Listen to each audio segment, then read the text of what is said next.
Doesn't he ever get out of his chair? I mean, he just sits there, stares at a camera, blathers off like he thinks he knows everything. He's a guru. Who the hell is this John Weaver anyway? Next thing, I'm talking about myself here.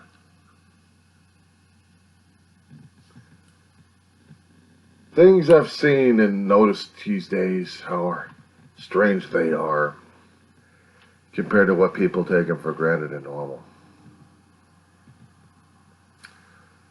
3 or 4 videos to be put on YouTube this morning or later this afternoon. And they may be out of sequence, but you know that things happen. So these are just random thoughts I have at this point over here. I've noticed a lot of different behaviors of our generation compared to the current generation and the older generation. Our generational gap looks at the new technology and the new things, new ways of doing things. We had problems like this growing up, dealing all these newfangled working things here. I talked to old timers when I was growing up, and they also had issues. They really did. Pardon me, had to get the thing out of my throat. But yeah, I mean, the cultural divide keeps getting more and more apparent the older I get, and the more I understand more and more how my grandmother felt, my mother felt, how some of the people I've lived around or even hung around felt when they're a lot older. Their viewpoints were from their own time, their own way of doing things, and then we're looking at this time, and I'm looking at it through that kind of viewpoint right now. I'm looking at teenagers, how they're viewing things in life right now, how they're handling things left and right. And I know I'm a little disgusting right now. I do disgusting things on a damn video. I'm spoiling over here. What the hell? And when you had to get stuff out of your damn ear, it's disgusting as it is. Why be gross on television? Why be gross on the YouTube? Why be gross? Because I've seen things and heard things, and things were done that were totally gross on television. It still grosses me out. The current level of technology, let me get my damn glasses off for a minute here. I gotta get these things washed. The current technology we have right now is digital. We've got electronics are commonplace. Almost as common as wind-up watches when I was growing up. You can find a smartwatch almost on every corner these days. Do you everything except cook your breakfast. You got to do that yourself. Except if you have it programmed where you have an entire kitchen run by smartwatch apps, and believe me, they're coming up with that stuff. Or if they haven't come up with it, I'm surprised they haven't. I mean, they should.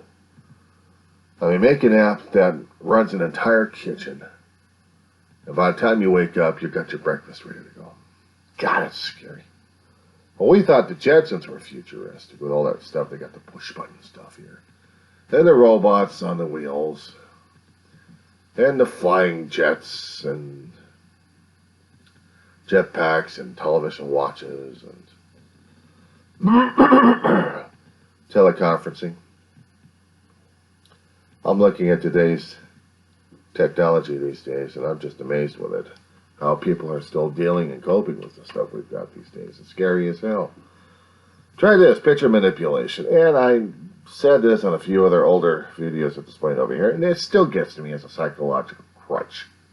And this is a physical crutch, but the other one is just maddening. The term trypophobia. You heard me, trypophobia. It's an actual word, it's an actual condition. However, the medical and the behavioral health community, I shall call them, are still debating the issue, whether or not it's an actual issue or not. But it is an actual issue because it sticks with you. You happen to see computer manipulation like crazy, picture manipulation, photoshopped, It's an old passe terminology, but still. You see an image of a person. Then the next thing you see is an overlay, and they've got gross stuff all over them. Or they're falling to pieces. You think, okay, well, that's just Hollywood manipulation. We've seen that on the movies for God knows how else. Makeup artists, yeah. But there are certain patterns that they put on that make a person feel oogie. It's the only thing I can say is it's oogie. That technology, I wish it could go away at this point over here because it's a psychological warfare and it's working. It cripples a person. When you see a picture made up entirely of made-up holes and lattices, multicolored, and you look at the fine detail of the damn thing, some people will say, oh, wow, how neat. And they're fascinated by it. Me, I'm like, where's my barf bag? This is unnatural. Or it's bad enough when I'm looking at pictures of underarms with an extra slab there with holes in it and green creatures crawling out of it. Worms. I'm like, God! It still sticks with me. Or try this, a manipulation of someone trying to show how power of God is when someone is theoretically stepping on a Bible, open-faced Bible, the foot. The next thing you see is the foot is magically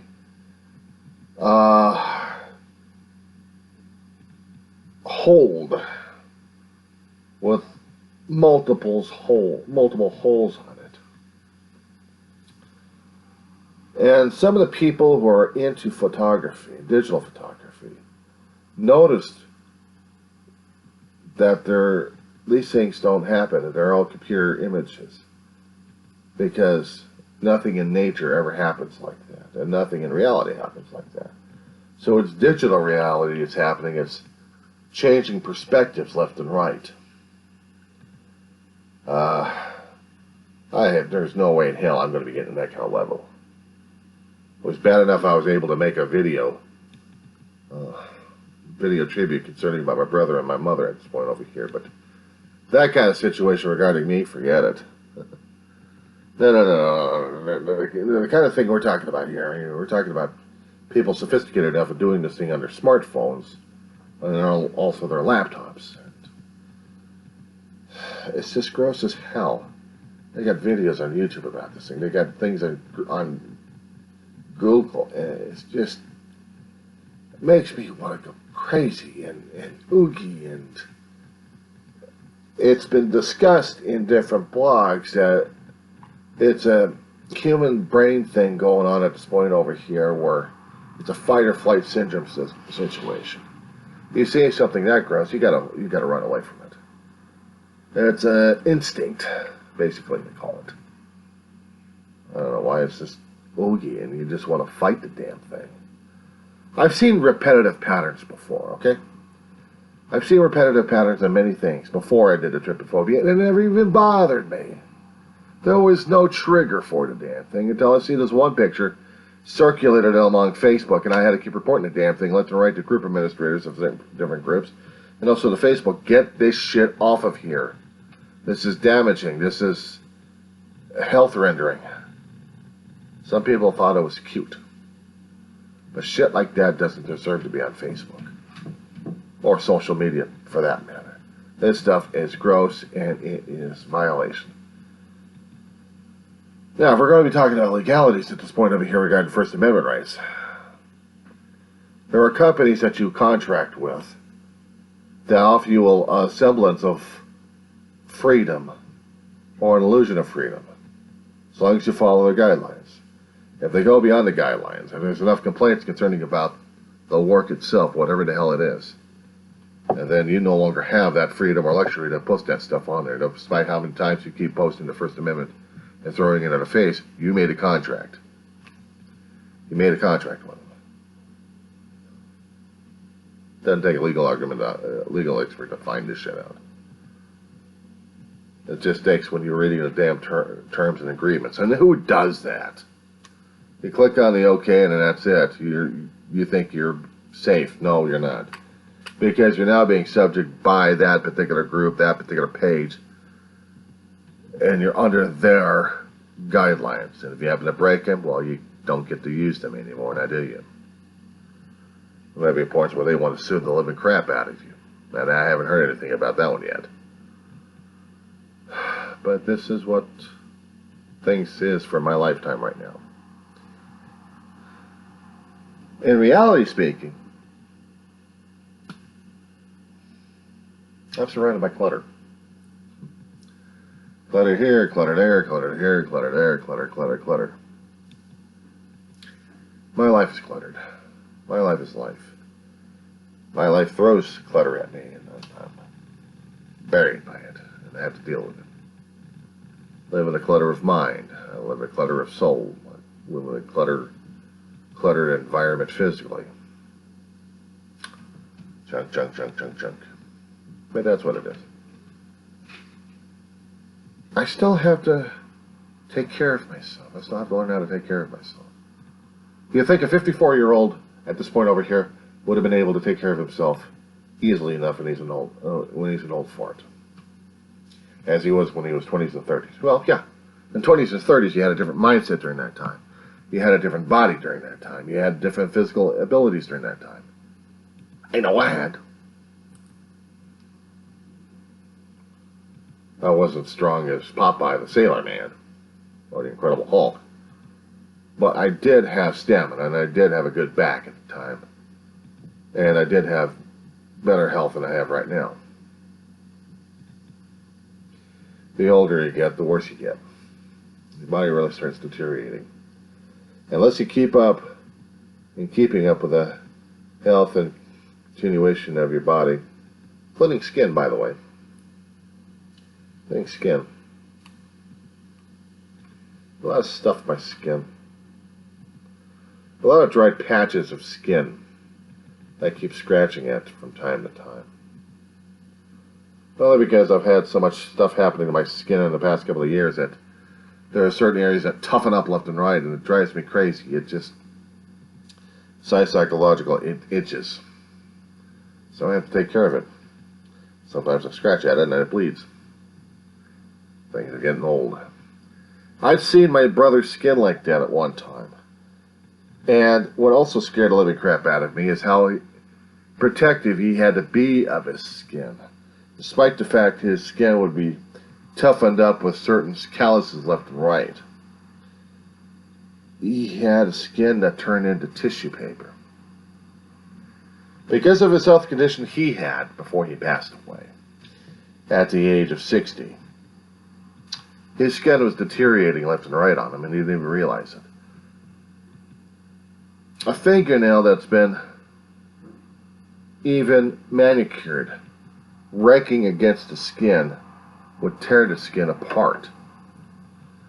I can't tell you how many times I've slapped bandages on my brother's arms. Even had to take him to the damn vet. Actually, not the vet. Yes, we took him to an animal doctor to put him under. Sorry, I had to make a joke about my brother like that from time to time. My brother was a smart ass. I learned how to be a smart ass instead of an asshole. My brother was also an asshole, but he liked being a smart ass better. Long story, I can get into that one. But suffice it to say, his skin was tissue paper, and I had to bandage him up. I had to take him to the doctor's office, have him bandaged up over there too. A lot better. Or try this. Goes to a bus stop. We get on the bus. We think everything's okay. He trips and falls and cuts himself. The bus has got to stay there for about an hour and a half to 45 minutes before we get paramedics to take a look at him, bandage him up, and then we get to send him home. And then the next day we got to take him over to the doctor's office one more time to get him checked out again. Oh, my brother was a handful to deal with. The things to deal with for family, but the things you deal with for regarding health reasons as well. And my brother's health wasn't the best, and he knew it. He was just trying to live life the way he thought he should. Not with the vitamins and nutrients and stuff like that. No, he smoked like crazy. He drank a lot of milk and he drank a lot of sodas. And we ate stuff. But he wasn't complaining about life like that. He wasn't complaining about the deterioration of his skin. He wasn't complaining about some of the stuff he'd seen on his skin. There have been certain things that have happened to me, like bed bug bites, over the past couple of half years. And some of those scars still remain as toughened skin. And it drives me crazy because I'm scratching at the damn things. This is a subconscious situation here. Now, people keep asking me, I know they would like to ask me if they actually had the comment section working at this point over here. Is why do I keep putting up these videos here? Why, what is the reason, what is the purpose for the videos? I should be asking you the same damn thing. Why are you putting on YouTube? Why are you going on YouTube all the damn time? Well, why haven't you posted anything on YouTube? And if you have, how come I haven't heard from you or heard of you? Well, I'm not hearing. I'm not seeing comments. So, do the comment thing. How come I haven't heard from you or heard of you? And the reason why is, we're minors. We haven't built up to the point where we're major players, where we're constantly throwing stuff out there like other corporate entities or businesses out there who are trying to promote themselves left and right. We're individual schmucks. We're individual schlubs. Or mushugas. Whatever kind of Yiddish term you could use for yourself, be my guest. Just don't alienate yourself like that. I'll just say mushugas, okay? We're crazy. And we want to get our face, we want to get our message, whatever the hell it is going out there. Because we want to tell people all about us. Because we're mentally imbalanced. I'm sorry to say that, we are. I have to be if I'm starting to do these damn YouTubes over here and start eating up bandwidth left and right, and not to mention storage space on my computer here. No thank you. It's bad enough when I got limited space on my damn phone. Now I got to do this shit. God, I'm really in for it. I have to start buying discs after disc after disc of storage so I can put the extra crap on there and store that. That's not going to help me much. That's going to be adding more to my damn financial mess as it is. So I'm going to have to start limiting these videos left and right. I'm going to have to, because I can't afford it. It's an economic thing at this point over here. And I get corporate sponsorships. I'm just doing it out of my own damn pocket for this. You know, it's bad enough I'm paying for a cable and the internet right now as it is, and it's expensive as hell. Especially in my area, where I live in. And what am I doing it for? Posterity. Posterity. I figure if I'm going to be dying, one of these here days I may, or just keel over, just, like that, maybe. There's got to be something of me that lives, that maybe gives out a little bit of humanity, maybe a little bit of wisdom out there. Maybe a little bit of what people probably call bullshit. For you, it may be bullshit, but for me, it's trying to communicate to whoever out there, because I've heard your bullshit out there. I've heard it. I don't agree with it. Some of the stuff I agree with, other stuff I don't. But I'm just trying to get my own point of view out there, so part of me lives on. Call it a little bit of an immortality at this point. I'm not going to be immortal as a physical person, so I might as well be a digital person. I might as well live on the recordings over and over and over and over and over again. Shit happens. So at this point, this shithead's getting off the air. So I keep forgetting this is for the other computer, not for this one. Fuck a duck. Anyway, have a good day.